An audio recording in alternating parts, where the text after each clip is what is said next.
Yo, what's going on? Deltanian here, and today I'm making a tier list video, and you should already know what it's about. It's my my Dragon Ball Legends tier list video. Let's hop right into it.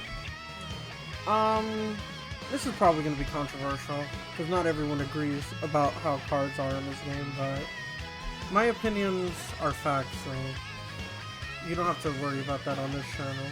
Everything I say can be taken at face value, because I know the most and everyone else is wrong.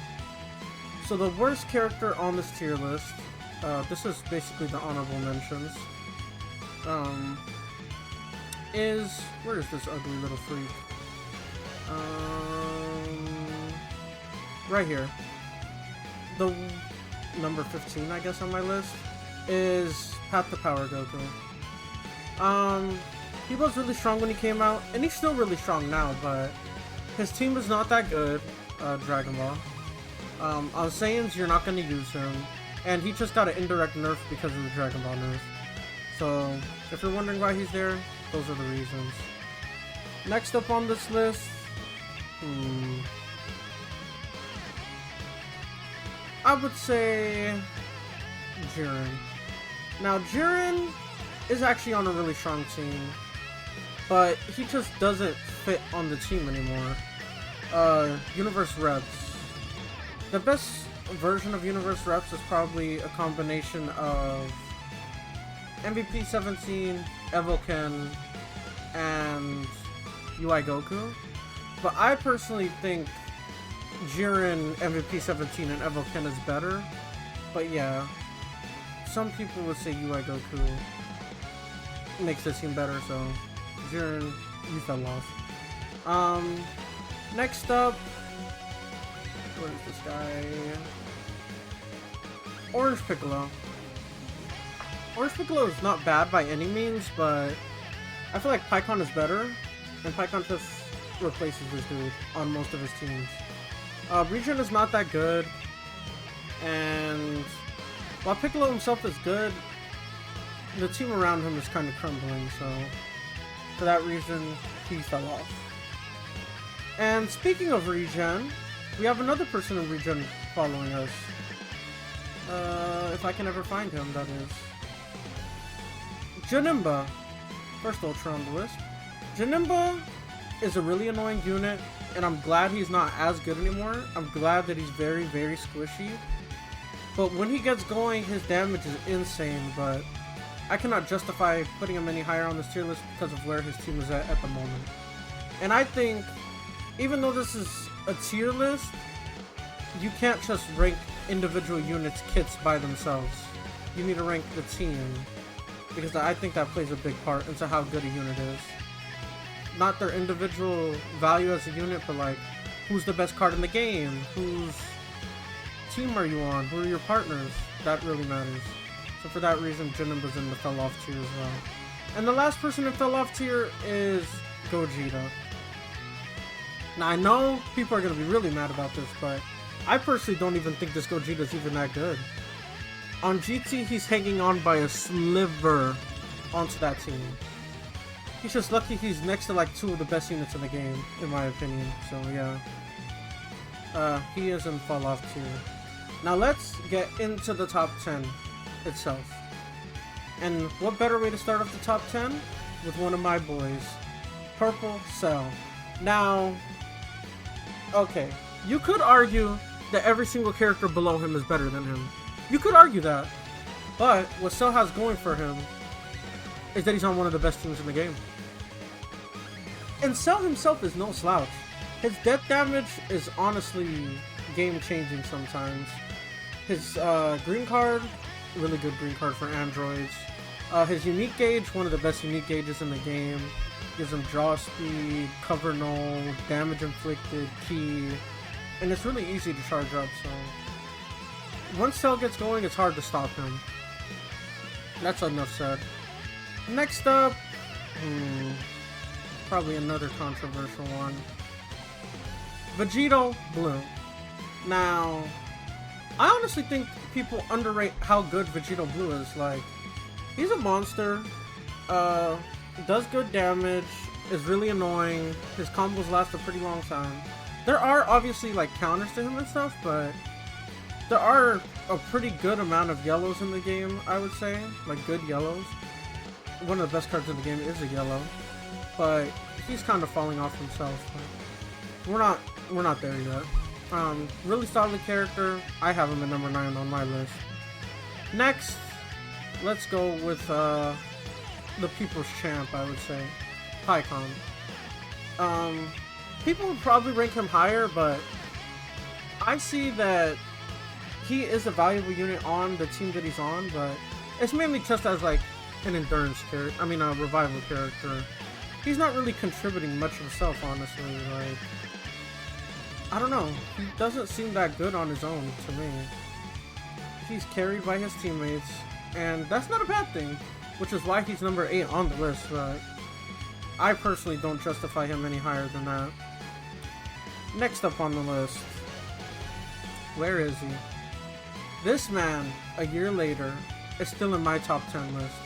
Now, I know everyone may not agree, but if you ask me, this guy is broken. He's on one of the best teams in the game. And he's on 2 of the best teams in the game. Unireps and Androids. So yeah, very valuable unit. Helps the team last, has endurance. His blue card gives him a green card, which is really good for one of the best cards in the game, which we'll get to.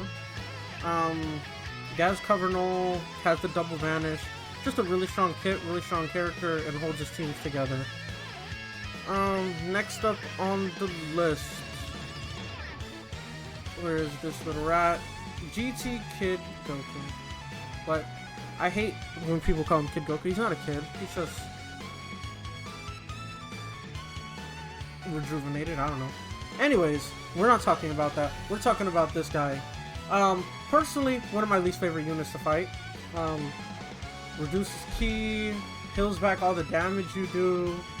The green card isn't really a problem because my main team is androids, and 17 gives us like a disrupt, a free disrupt, which is also another thing I didn't mention about him that he does. Yeah, really strong, really cool character. Not really like the strongest unit individually, but his teammates, which is usually like 17 and Super Saiyan 4 Vegeta, they hit really hard, and he's like the person who holds the team together. He's their defense, and I honestly value that a lot in this game, so he's number 6 on the list. Number 5, it has to go to Evoken. These guys, once they get started, they're hard to stop, and they're on one of the better teams in the game, whether you run Jiren, Evoken, and MVP 17, or you run Ultra Instinct Goku, Evoken, and MVP 17. Really strong character, free cover null basically with the green card and the unique gauge filling. And once that unique gauge fills like 1 or 2 times, it's basically going to be instant every single time. Instant pummeling, never-ending combos, destroying the entire game. Number 4, I know people are not going to like this. It's Beast. Beast, one of the best cards in the game. You don't have to hear that from me. You all know. But I do think the other cards above him are better. You could argue 3 and 4 could be switched, because I wouldn't be against it personally. But this character is stupid. You want to talk about damage? This guy doesn't do long combos. He doesn't know what combo compensation is. He just one-shots you. Steals your vanish, one-shots you. That's all he knows how to do. And honestly, it's really annoying. There are like pretty obvious counterplays. You could switch, you could, I don't know, kill him.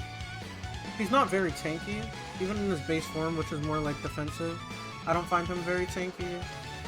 But yeah, that's all I have to say about him pretty much. Number 3. I know this is going to be controversial, but Ultra Instinct Goku. If I would have made this tier list like 3 days ago, 2 or 3 days ago, this guy was number 1. But with the release of a certain character and how many prominent reds there are in the game, I have to have this guy at number 3. He does have some of the most broken abilities in the game. I believe his unique gauge or his green card, one of those two, lowers sub count. He can't lose clashes. If you use a blue or strike on him when he has his unique gauge, he just dodges it for free if they're melee. And honestly, just a really annoying kid overall. Oh yeah, if you try to switch versus him, he draws the ult and locks you in. That has lost me games before when I use Cell. Which is why Cell's only number 10 on the list. And yeah, really strong character over here. Really annoying to fight. There's not really much else to say about that guy. Yeah. Number 2 on the list.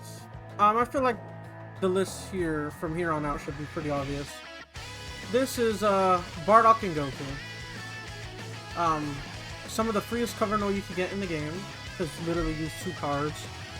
They switch every 5 seconds. They usually have infinite ki, infinite cards. They do insane damage. They have indestructible, which is literally just better endurance. They basically get 2 lives. They're basically a revival character without a revive animation. And they're 2 colors on top of that. Really, really strong card. Really good teams that they fit on. And yeah, number 2 on the game. They're on probably the best team in the game. 1 or 2. And our number 1 is the man himself. Super 17. Now, if you would have asked me if I would ever see a Super 17 be the best character in this game, I never thought I'd see the day. But Legends went and did it. His green card is insane.